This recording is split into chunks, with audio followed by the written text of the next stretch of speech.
Toka fahavaloko taloha nanjary namana mpanapitry foko ilay olo tiako manana fity tsy mamboraka raha tsy misy fi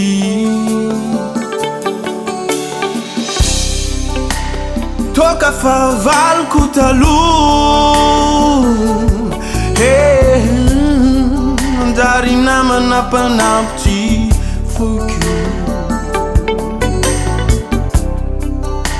ilay olo tiako manana fity tsy mamboraka raha tsy misy fi Zarako azy ianao katsikatsy manalanalandro manalanalazy fa bebe lazaho sy mahita tahoe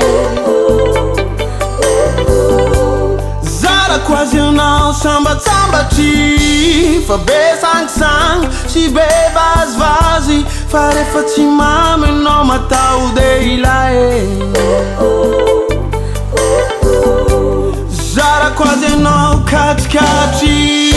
manalanalandro manalanalazy fa bebe lazaho sy mahita taho